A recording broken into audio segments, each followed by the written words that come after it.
అరవ శ్రీధర్ విషయంలో చర్యలు తీసుకోకపోయినప్పటికీ తొందరగా సపోర్ట్ చేసుకోలేని కండిషన్లో కూడా జనసేన ఉన్నట్లుగా కనపడుతుంది. మొత్తం మీద ఈ వ్యవహారం మీద జనసేన సీరియస్ అవుతున్నట్లుగా తెలుస్తుంది. అరవ శ్రీధర్ వ్యక్తిగత విషయాలతో పార్టీకి సంబంధం లేదు అంటూ బొలిశెట్టి రెస్పాండ్ అవుతున్నారు. అరవ శ్రీధర్ విషయాలు పార్టీ మీద రుద్దొద్దని, చిన్న స్థాయి వ్యక్తులను ఎమ్మెల్యేలను చేస్తే పవన్ పరువు తీస్తున్నారు అంటూ బొలిశెట్టి కామెంట్ చేశారు. వైసీపీ హయాంలో పోరాటం చేసి జైలుకు వెళ్ళి మేము ఎమ్మెల్యేలం అయ్యాం, కానీ కొంతమంది పవర్ రావడంతో దారి తప్పుతున్నారు అంటూ బొలిశెట్టి కామెంట్ చేస్తున్నారు. అసెంబ్లీ సమావేశాలకు రావడానికి మొహం చెల్లడం లేదంటున్నారు బొలిశెట్టి. ప్రభుత్వ కార్యక్రమాలు, పార్టీ కార్యక్రమాల్లో పాల్గొనొద్దని పార్టీ ఆదేశాలు జారీ చేసిందని, అసెంబ్లీ సమావేశాలకు రావద్దంటూ చెప్పలేదంటూ బొలిశెట్టి కామెంట్ చేస్తున్నారు. సో ఈ అంశానికి సంబంధించి బొలిశెట్టి ఏమన్నారు అనేది ఒకసారి చూద్దాం. రైట్ మొత్తం మీద ఈ అంశానికి సంబంధించి జనసేన చాలా సీరియస్గా ఉన్నట్లుగా కనపడుతోంది. విచారణ అయితే జరిగింది, కానీ పర్టికులర్గా ఏం చర్యలు తీసుకున్నారనే దానికి సంబంధించి క్లారిటీ రాలేదు. కానీ 40 మందిని విచారించడం, ఖచ్చితంగా చర్యలు తీసుకుంటామని చెప్పడం మనం చూస్తున్నాం. బట్ ఎప్పుడూ కూడా సమర్థించే ప్రయత్నం కూడా చేయలేదు శ్రీధర్ని, వ్యతిరేకించకపోయినా. కానీ ఇప్పుడు బహిరంగంగా నాయకులు వచ్చి మాట్లాడగలుగుతున్నారు అంటే జనసేన ఒక స్టాండ్ తీసుకున్నట్లుగా మనం భావించాలా? మరి లీగల్ ప్రొసీడింగ్స్ సంగతి ఏంటి? పార్టీ తరపు నుంచి అయినా సరే, పార్టీ తరపు నుంచి ఎలాగో కమిటీ వేశారు, మరి ఆ కమిటీకి సంబంధించిన ఏం చర్యలు ఉంటున్నాయి అనేది ఒకటైతే, లీగల్ ప్రొసీడింగ్స్ ఎంతవరకు వచ్చాయి?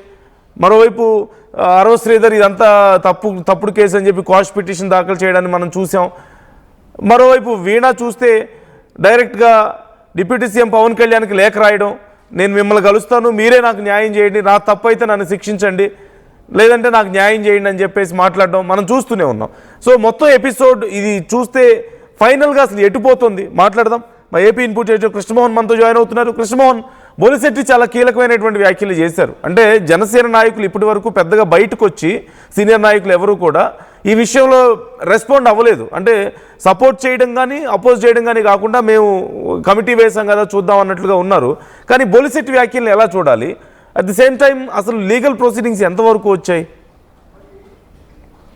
నందు బేసిక్ గా అసెంబ్లీ సమావేశాలు జరుగుతున్న నేపథ్యంలో బొలిశెట్టి శ్రీనివాస్ అక్కడ మీడియా ప్రతినిధులతో మాట్లాడుతూ చిట్ చాట్ మాట్లాడేది, అసెంబ్లీ లాబీలో ఆయన మాట్లాడుతూ కొన్ని విషయాలు అరవ శ్రీధర్ సంగతి ఏం చేశారు, ఏం జరుగుతుంది అని కొంతమంది మిత్రులు అడిగిన నేపథ్యంలో ఆయన అది కంప్లీట్ గా అరవ శ్రీధర్ వ్యవహారం కంప్లీట్ గా కూడా పార్టీకి చుట్టే ప్రయత్నం అయితే చేయొద్దు అని చెప్పారు. అది ఆయన సొంత విషయం. అయితే ఇక్కడ చాలా సీరియస్ గా ఆయన ఏం చెప్తున్నారంటే, చిన్న స్థాయి వ్యక్తులను అంటే ఒక ఎమ్మెల్యేని చేస్తే పవన్ కళ్యాణ్ పరువు తీసుకున్నారు అనేది ఆయన చాలా గట్టిగా చెప్పారు. అంటే బేసిక్ గా అతనికి ఎమ్మెల్యే స్థాయి వ్యక్తి కాదు, సరే అవసరం ఆ రోజు ఎవరో రావాలి కాబట్టి అతన్ని తీసుకున్నప్పుడు తీరా చూస్తే అతను ఇలాంటి చిల్లర పనులు చేస్తూ పవన్ కళ్యాణ్కి చెడ్డ పేరు తీసుకుని వచ్చారు అనేది ఆయన చాలా క్లియర్ గా చెప్పే ప్రయత్నం అయితే చేశారు. ఇప్పుడు వైసీపీ హయాంలో పోరాటాలు చేసి కష్టపడి జైలుకి వెళ్ళి కేసులు పెట్టించుకున్న చాలా మంది మేమందరం, అంటే బొలిశెట్టి లాంటి వాళ్ళు కూడా మేమందరం కూడా ఎమ్మెల్యేలు అయ్యాం.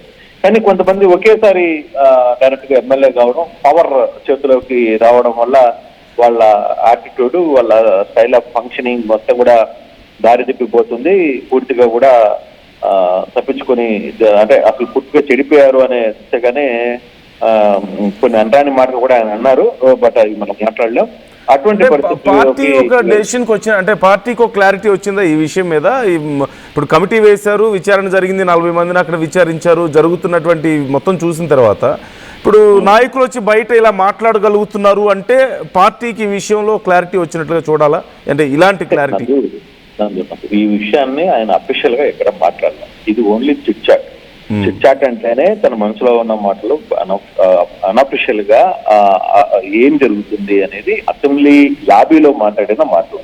ఈయన బయట స్టేట్మెంట్ గా ఇచ్చుంటే అది స్టేట్మెంట్ అయ్యేది, అది పార్టీ అఫీషియల్ గా అయ్యేది. బట్ ఇక్కడ జరిగిన సందర్భం డెఫినెట్ గా చిట్ చాట్ మాత్రమే. దీంట్లో ఆయన దీన్ని అఫీషియల్ గా మాట్లాడినట్టు కాదు, ఆ పార్టీ తన సొంత అభిప్రాయాన్ని ఆయన వ్యక్తం చేసిన పరిస్థితి. అందుకే అరవ శ్రీధర్ అసెంబ్లీకి కూడా రాకుండా పోవడానికి మొహం చల్లాలి కదా, ఏ విధంగా చల్లుతుంది, మొహం చల్లడానికి కూడా ఆయనకి లేదు అనేది చెప్తున్న పరిస్థితి. సో ఆ దిశలో ఇప్పుడు అసెంబ్లీకి వచ్చినా కూడా ఆయన ఎవరు, మేమైతే అసెంబ్లీకి రావద్దని కావచ్చు లేకపోతే ఇంకొక విషయాలు కానీ మేమేం చెప్పలేదు. ప్రభుత్వ కార్యక్రమాలు, పార్టీ కార్యక్రమాల్లో మాత్రమే నువ్వు పాల్గొనవద్దు అనేది మేము చెప్పిన డైరెక్షన్. అంటే పార్టీ చెప్పిన డైరెక్షన్. పార్టీ ఏం చెప్పింది, నువ్వు ప్రభుత్వ కార్యాలయంలో లేదు పార్టీ వ్యవహారాలు కార్యక్రమాల్లో నువ్వు పాల్గొద్దని చెప్పాం. అతను అంతేగాని అసెంబ్లీకి రావద్దని అయితే మేము రాజంపేట రైల్వే కోర్టు ఎమ్మెల్యేకి మేము చెప్పలేదు అనేది చాలా క్లియర్ గా చెప్తున్నాను. ఇది కంప్లీట్ ఇది ఆఫ్ రికార్డ్. అయితే ఇందాక మీరు అడిగినట్టుగా పార్టీ వ్యవహారాలు దీని మీద లీగల్ టీం ఏం చెప్తుంది ఏంటి అనే వ్యవహారాలు చూస్తే అది కంప్లీట్ గా out of station, out of the bar, out of the assembly జరుగుతున్న వ్యవహారం. అక్కడికి ఒక కమిటీని వేశారు. ఆ కమిటీలో చాలా మంది ఇప్పటికీ 2 సార్లు కమిటీ రైల్వే కోర్టుకు వెళ్ళింది, విచారణ జరిపింది. విచారణలో కొన్ని అంశాలను తీసుకునే ప్రయత్నం చేశారు. ఇప్పటికీ డిప్యూటీ సీఎం ఆ వ్యవహారం మీద చాలా సీరియస్ గా ఉన్నారు. మీరు ఎందుకు ఇప్పుడు దాకా దాని మీద యాక్షన్, ఈ రిపోర్ట్ ఏందో అందిలేకపోతున్నారని చెప్పి ఆయన అడిగారు.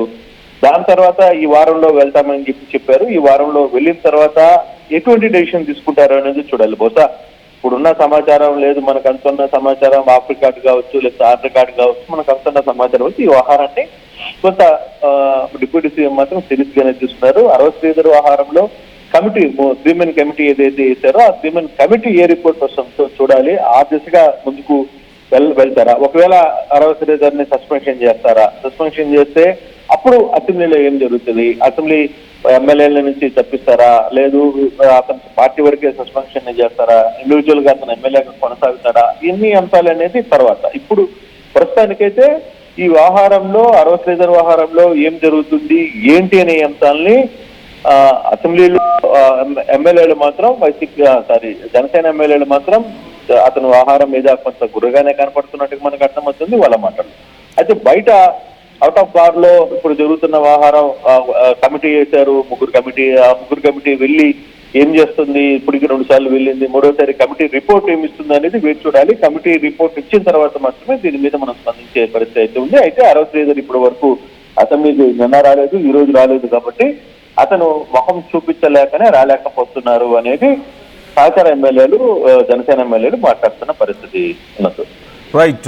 Thank you Krishnamohan, thanks for the details. మొత్తం మీద ఈ కేసుకు సంబంధించి ఇంకా క్లారిటీ రావాల్సి ఉంది. ఇప్పటికైతే జనసేన నుంచి ఇంకా ఆ కమిటీ నుంచి విచారణ జరుగుతూనే ఉంది. కమిటీ ఎలాంటి డీటెయిల్స్ను బయట పెట్టలేదు, విచారణ చేస్తూనే ఉన్నారు. మరోవైపు దీనికి సంబంధించి బొలిశెట్టి చేసినటువంటి వ్యాఖ్యలు కొంత సంచలనంగా మారాయి. చిన్న స్థాయి వ్యక్తుల్ని తీసుకొచ్చి ఎమ్మెల్యేలను చేస్తే ఇలా చేస్తున్నారు, పార్టీ పరువు తీస్తున్నారు, పవన్ కళ్యాణ్ని ఇబ్బంది పెడుతున్నారు, ఆయన పేరు జడగొడుతున్నారు అంటూ చేసినటువంటి వ్యాఖ్యలు కొంత సంచలనంగా మారాయి. జనసేన నాయకులు ఎవరు ఇప్పటి వరకు ఈ అంశానికి సంబంధించి ఇంత బహిరంగంగా మాట్లాడింది లేదు. కానీ బొలిశెట్టి మాట్లాడడం కొంత సంచలనం అనే చెప్పాలి. మరోవైపు అతి త్వరలో జనసేన వేసినటువంటి కమిటీ రిపోర్ట్ రాబోతుందంటూ తెలుస్తోంది. ఈ రిపోర్టుకు సంబంధించి ఎక్సర్సైజ్ జరుగుతున్న సమయంలోనే, విచారణ జరుగుతున్న సమయంలోనే మరోవైపు ఈ కేసుకు సంబంధించి అసలు ఇదంతా క్వాష్ చేయండి, ఇదంతా తప్పుడు కేసు అంటూ అరవై శ్రీధర్ ఒక పిటిషన్ వేయడాన్ని మనం చూసాం. వీణనేమో డైరెక్ట్గా నేను డిప్యూటీ సీఎంనే కలుస్తాను, ఆయన నాకు న్యాయం చేయగలుగుతారు, నాతో కొద్దిసేపు మాట్లాడండి, ఒకవేళ నా తప్పు ఉంటే శిక్షించండి, తప్పు లేకపోతే నాకు న్యాయం చేయండి అని అడగడాన్ని మనం చూస్తున్నాం. So legal proceedings are very slow ఈ కేసుకు సంబంధించి. వీణ వైపు విచారణకి రావడం లేదంటూ పోలీసులు చెప్తున్నారు. మేము ప్రయత్నిస్తున్నాం కానీ అందుబాటులో లేరు అంటున్నారు. వీణనేమో నేను అందుబాటులోనే ఉన్నాను, నేను రెడీగా ఉన్నాను లీగల్ ప్రొసీడింగ్స్కి అంటూనే నాకు డిప్యూటీ సీఎం మాత్రమే న్యాయం చేయగలుగుతారు అంటున్నారు. ఇట్ సీమ్స్ లైక్ తనకి పెద్దగా కాన్ఫిడెన్స్ ఉన్నట్లుగా కనిపించడం లేదు జరుగుతున్నటువంటి లీగల్ ప్రొసీడింగ్స్ విషయంలో. సో ఏం జరగబోతుందని మీరు అనుకుంటున్నారు? బొలిశెట్టి ఇలాంటి వ్యాఖ్యలు చేయడం, ఏది ఏమైనప్పటికీ జనసేన నాయకులు బహిరంగంగా ఇలాంటి వ్యాఖ్యలు చేయడం అనేది ఇదే మొదటిసారిగా కనిపిస్తుంది మనకి. ఎవరు అంత బహిరంగంగా మాట్లాడలేదు. So how do you understand this? Comment చేసే ప్రయత్నం చేయండి.